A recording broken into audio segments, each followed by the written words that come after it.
शुभ सकाळ. तर मस्त असा नाश्ता तयार आहे सँडविचचा. चीज सँडविच व्हेजिटेबल सगळं घालून केलेलं आहे, आलू वगैरे.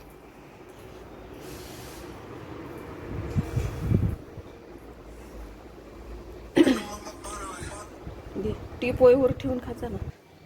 तर ह्याच्यामध्ये मी तुम्हाला काय काय घातले, आता हा शेवटचा आहे म्हणून असाच ओपन ठेवला आहे. वरती चीज दिसत आहे तुम्हाला, त्याच्यामध्ये सिमला मिरची बारीक कट करून, कांदा बारीक कट करून आणि बटाटे उकडून घेतलेले होते, त्याला मॅश केलं छानपैकी.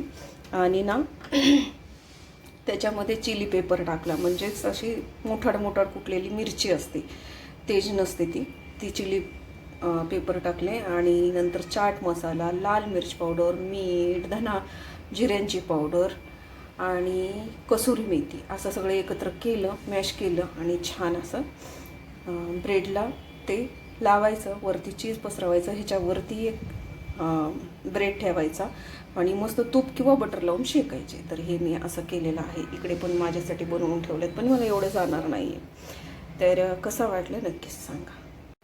हॅलो फ्रेंड्स, स्वागत आहे तुमचं राणी या ब्लॉगमध्ये. कशा आहात तुम्ही? आय होप तुम्ही मस्त आणि मजेत असाल. तर चला, आता संध्याकाळचे 7 वाजलेले आहेत आणि हा छोटासा व्हिडिओ मला खूप दिवसापासून बनवायचा होता, पण मी आत्ता बनवत आहे. तर सगळ्यात पहिलं तर तुम्हाला मला सांगायचं आहे की इतकं भारी वाटतंय ना, म्हणजे काही गोष्टी आपल्यासोबत एवढ्या छान घडतात की भली म्हणजे नाही का, हे असेल म्हणजे दुःख असेल तरी पण एखादी गोष्ट आपल्यासोबत चांगली घडते, तर त्याच्यासाठी खरंच खूप भारी वाटतं. चला, जर जर काही लोक गेले आले, येतात जातात, नो प्रॉब्लेम, त्याच्याशी काही घेणं देणं नाही आहे. आपली फॅमिली महत्त्वाची आणि माझ्यासाठी माझी फॅमिली महत्त्वाची. माझी फॅमिली कोण आहे? कोण आहे? यूट्यूबला जे माझे लोक आहेत, माझे म्हणजे जे सुरुवातीपासून आहेत बरे का, म्हणजे कधी आत्तापर्यंत मला त्यांनी त्रास नाही दिला, आणि ज्यांनी त्रास दिला ते माझे नव्हते आणि नाही आहेत. तरी चला, आता मी माझ्या मुलीबद्दल थोडंसं तुम्हाला सांगत आहे. तर माझी लाडूबाई, सुरुवातीला मी तिच्याबद्दल म्हणजे नाही का, सुरुवातीला तिचं जी कंडिशन होती, परिस्थिती होती, त्याच्यानुसार मी बोललेली, बरोबर का. तर आता जी तिची परिस्थिती आहे, कंडिशन आहे, त्याच्याबद्दल पण मला तुम्हाला शेअर करायचं. कारण जर मी म्हणजे तिचं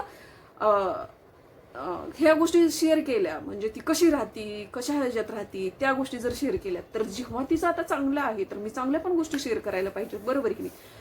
तर मला तुम्हाला सांगायचं आहे, माझी मुलगी आता खूप छान सुंदर फ्लॅटमध्ये राहते आणि ती बघून मला भारी वाटतं.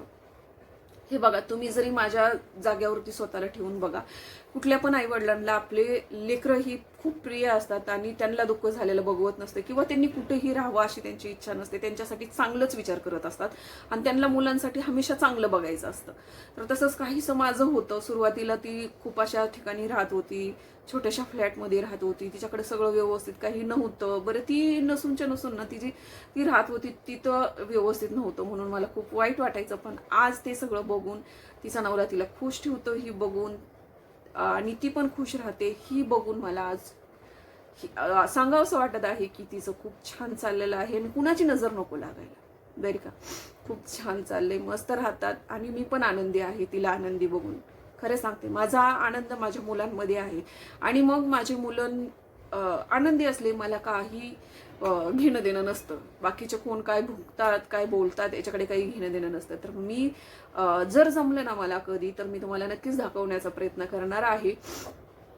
माझ्या मुलीची सोसायटी किंवा तिचं घर, ती आता घरामध्ये भरपूरसं थोडं थोडं करून तिनं काही सामान घेतलेलं आहे, ती शेअर करेल मी तुमच्याशी. तिचा फ्लॅट दाखवून मी तुम्हाला. आणि खूप मस्त वाटतं मला ते बघून. आणि एका आईबापाला आणखीन पाहिजेच काय असतं, आपले मुलं सुखी असले, छान असले की बरं वाटतं. तर मस्त चाललंय त्यांचं आणि आता ते मस्त राहतात. पण सुरुवातीला पण ते मस्त राहत होते, पण मला ते दुःख व्हायचं ते सगळी परिस्थिती बघून. पण आता परिस्थिती सुधारली आणि त्यांनी थोडं थोडं करून सामान पण घरामध्ये घेतलं, सोफा वगैरे. तर आणि मी बेडसाठी पण तिला पैसे दिलेले आहेत. आता ती कधी घेतात त्यांच्यावर अवलंबून आहे, कारण ना, मी कसा घेणार, तिला असाच पाहिजे होता. तिनं मला फोटो पाठवले होते आणि मी जिथे बघत होते तिथे मला काही तसे दिसले नाहीत, म्हणून मी काय केलं, डायरेक्टली तिला पैसे सेंड करून दिलेले आहेत की बाई तुझे तू हे घे, सॉरी बेड घे म्हणून. तर मी तिला बेड घेण्यासाठी पैसे सेंड केलेले आहेत. जेव्हा ती बेड वगैरे आणेल तेव्हा तर मी तुम्हाला दाखवेलच. परंतु सध्या तरी त्यांनी सोफा वगैरे असं थोडं थोडं घेतलेलं आहे आणि मस्त चाललंय. फ्लॅट मस्त आहे आणि ती आता चांगल्या ठिकाणी राहते. 1 BHK मध्ये राहते आणि ती सुखी आहेत एवढंच. तर मला तुम्हाला हे सांगायचं होतं की आता माझ्या मुलीचं खूप छान आहे आणि अजून तिचं खूप छान होऊ आणि ती सुखीच राहू. मला तरी दुसरं काय पाहिजे. बऱ्याच लोकांनी मला त्यावेळेला अशा कमेंट्स केल्या होत्या, मला ते आठवायचं पण नाही. जळते, मुलीवर जळते. अरे या जगामध्ये मुलीवर जळणारी आई आणखीन जन्माला यायची आणि कधीच येऊ पण शकत नाही, कारण ती मुलांवरती कधी जळू शकत नाही.